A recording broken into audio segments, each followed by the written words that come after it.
When silence is expected, chaos often speaks loudest. And right now, Trey Hendrickson is making all the noise in Cincinnati. Welcome to Bengals Breakdown. And today we're diving deep into the headline shaking up the Bengals camp. At a time when the NFL world should be calm, Trey Hendrickson has turned up the volume. And trust me, it's not just talk. In an explosive 20-minute session with local Cincinnati media, Hendrickson pulled back the curtain on his contract frustrations. What he revealed? A rift between himself and the organization, with head coach Zac Taylor's name landing right in the middle of it. Hendrickson wasn't vague. He was transparent, even unfiltered, calling out what he feels is unfair treatment. His tone? Not bitter, but bold. His strategy? Wildly unconventional. Rather than keeping negotiations behind closed doors, he's taking them to the cameras, public, raw, and strategic. But before we dig into the full story, if you're a true Bengals fan and you live for breaking stories like this, make sure to subscribe to the channel, hit that like button, and don't forget to press the bell icon so you never miss a heartbeat of Bengals news. Let's get back to it. Hendrickson, coming off back-to-back 17.5 sack seasons, isn't just a valuable piece. He's the backbone of this defense. And yet, he's fighting for respect in a way we rarely see.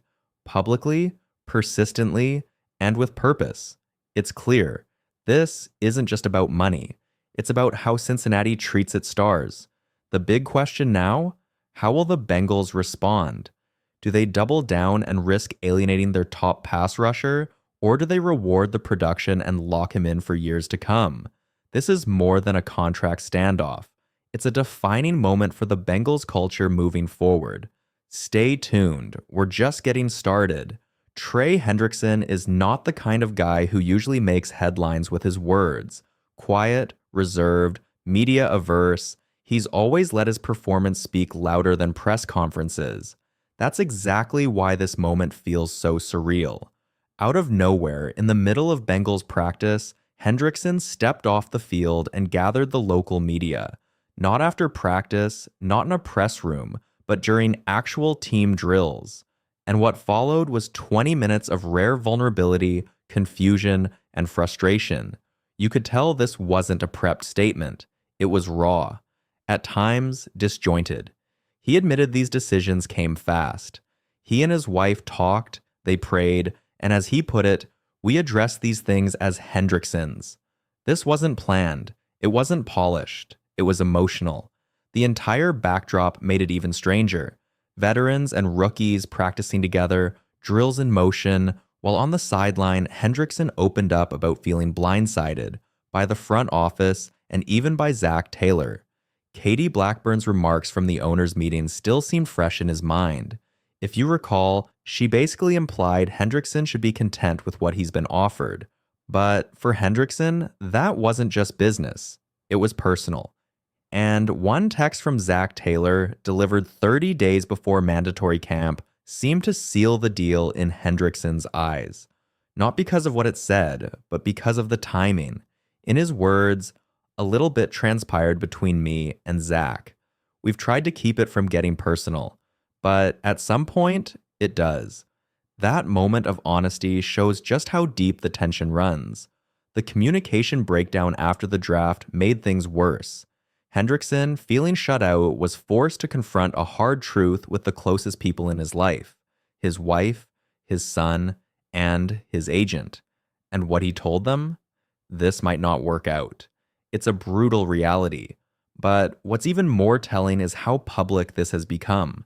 NFL players vent to the media all the time, but what Hendrickson is doing, launching a contract campaign in the middle of practice, is practically unheard of. Of course, there's another layer to this. From Zac Taylor's side, it's all about focus.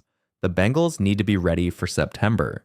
Because, let's be honest, if they stumble out of the gate again, Taylor's future in Cincinnati could be in jeopardy. That's been the knock against him. Playoff highs, but slow, sloppy starts. This year was supposed to be different. Joe Burrow locked in. Higgins, Chase, ready to go. No distractions. But now, Hendrickson is the cloud hanging over the whole operation. And the Bengals? They had a chance to handle this cleanly, decisively. Instead, they've let it boil over, right into the heart of training season. Let's be honest, there's plenty of blame to go around. Hendrickson's tactics might raise eyebrows, but the Bengals front office, they've got their own share of responsibility in this mess. As Bengals fans, we've all seen it. The organizational approach that feels a bit outdated. Methodical? Maybe. But methodical to a fault. You can't wait forever to make a decision. The Bengals had plenty of opportunities to act. Trade Hendrickson months ago, get solid compensation for the 2025 draft, or pay him as soon as you locked in Jamar Chase and T. Higgins. But they let it drag on, and now they're facing a major headache. It's a problem. A big one. Hendrickson's frustration is clear, and the way it's unfolding. It sends a terrible message to the rest of the team. Imagine being one of the younger guys on the squad, watching Hendrickson pull off to the side of the field, surrounded by reporters. As they're practicing, the leader of their defense is airing his grievances publicly. That sends a clear signal to the rest of the roster. If the Bengals won't pay their sack leader, how can we trust them when it's our turn? Hendrickson's battle is setting a dangerous precedent. Young players on this roster will look at him and think, if it happens to the guy who's been a top-tier pass rusher in this league, how will they treat me when my contract comes up? Yes, the big names, Burrow, Higgins, Chase, are locked in for now. But what about the next wave of talent? Those players who still have a few years until their own contract situations emerge? They'll be watching how the Bengals handle this.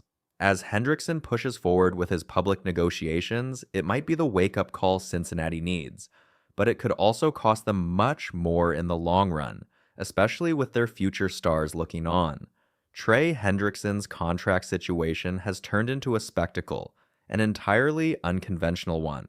He's not just negotiating through agents or behind closed doors, he's taking it straight to the media. And frankly, it's hard to wrap my head around. This is his method, taking his grievances public and hoping it'll force the Bengals into action.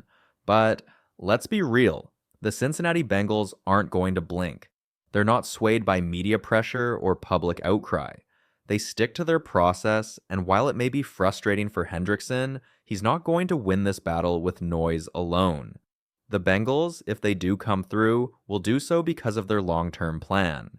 It could also come down to Joe Burrow. When he speaks, the front office listens. Hendrickson might get his contract, but it won't be because of his public campaign. It will be because the Bengals leadership ultimately decides it's time. Now, if I had to sum up Hendrickson's strategy in one word, it would be irrational.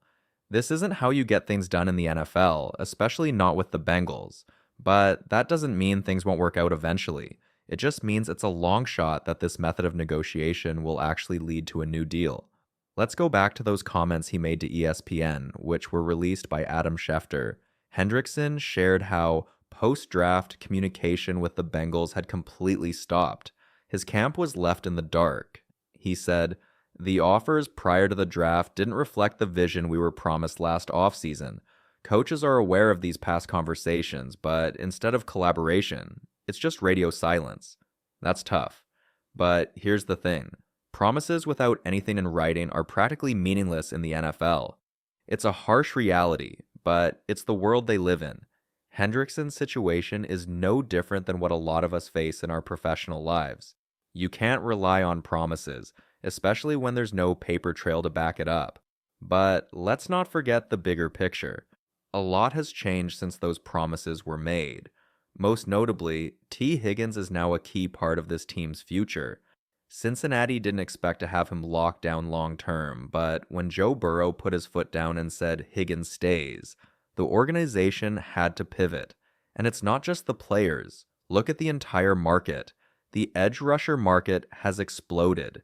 Contracts for top-tier pass rushers like Myles Garrett, Danielle Hunter, and Max Crosby are through the roof now. The landscape has shifted, and the Bengals are feeling that. In the end, Hendrickson may still get what he wants. But as things stand now, the Bengals are in a much different place than they were when those original discussions took place. Trey Hendrickson's approach is certainly bold, but I can't say it's entirely wrong. He's playing on the perception that the Bengals haven't communicated well, and that's an angle people have criticized the team for in the past. It's not uncommon for players to feel slighted when things aren't done transparently, and let's face it, no one likes to feel misled. But the reality is, the Bengals haven't signed anything with Hendrickson yet, and that's where things stand. One thing that really stands out from what Hendrickson said was his perspective on relationships. He mentioned that every relationship is repairable, using Myles Garrett as an example. I think that relationship will repair with time, Hendrickson said. It's just the uncomfortable business side that we've had to deal with over the last couple of years. I think this speaks volumes. It shows that while things are tense right now, Hendrickson believes there's a way forward if the right conversations happen. And to be fair, I do believe Hendrickson's position here is rooted in what he believes is the right course of action. He truly thinks he's doing what he needs to do. It's hard to wrap my head around, but I understand the conviction. Still, if the Bengals do come through with a long-term contract, I think we'd see Hendrickson focus entirely on football, leaving any drama behind.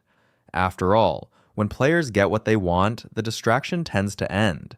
However, there's something critical Hendrickson said that we need to address. He's made it clear that he would not play on his current deal. That's a significant statement, and it puts the pressure squarely on both sides.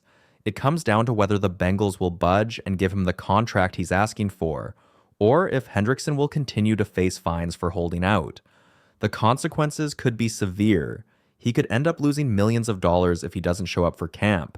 There's a clear deadlock here, and one side is going to have to make a move. Will it be the Bengals, or will Hendrickson risk further penalties? Time will tell, but this saga is far from over.